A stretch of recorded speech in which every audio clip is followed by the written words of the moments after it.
Jumlah sel pada manusia dewasa sekitar 100 triliun sel.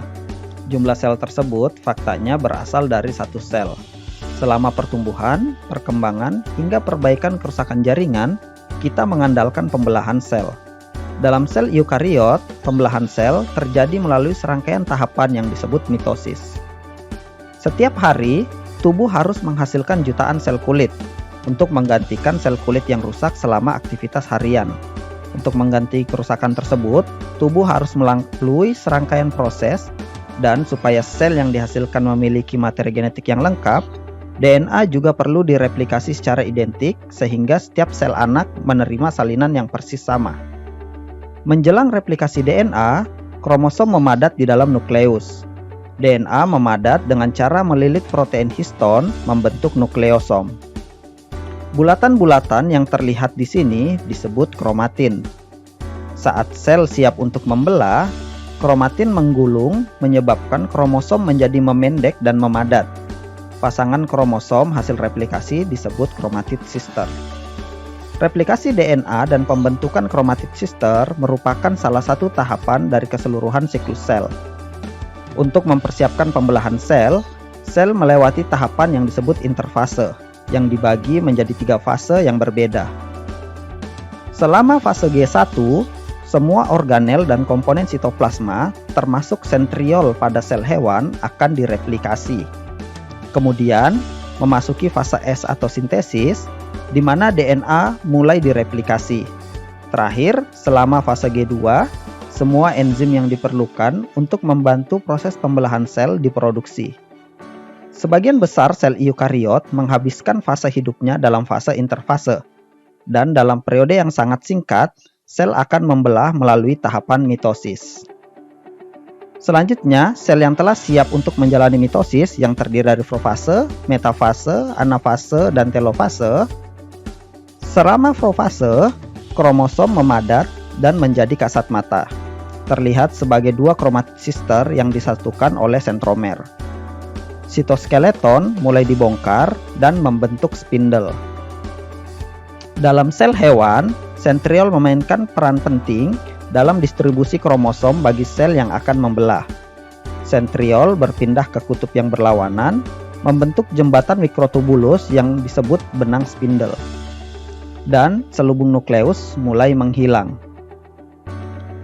Menjelang akhir profase, protein pada sentromer yang menyatukan kromosom atau yang disebut kinetokor diikat oleh mikrotubulus dari setiap kutub, menggerakkan kromosom berpindah menuju ekuator sel.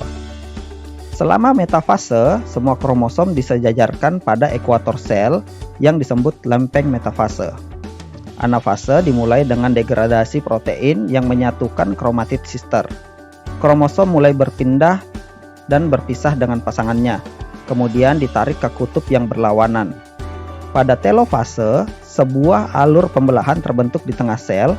Lekukan ini dibuat dari sabuk kontraktil filamen aktin yang mengelilingi sel. Kromosom berkumpul di kutub yang berlawanan dan mulai memadat, bersamaan dengan terbentuknya kembali selubung nukleus. Benang-benang spindle mulai terurai bersamaan dengan pemecahan mikrotubulus.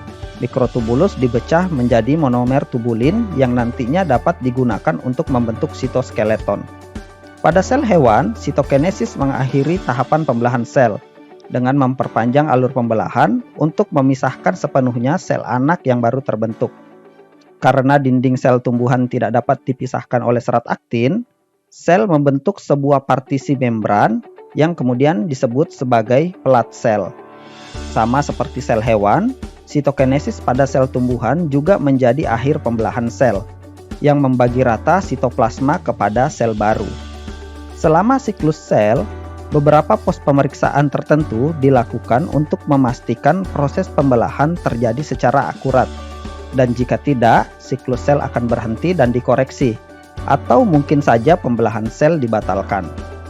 Pemeriksaan pertama adalah pos pemeriksaan G1S, yang menentukan apakah siklus sel akan dilanjutkan atau dihentikan.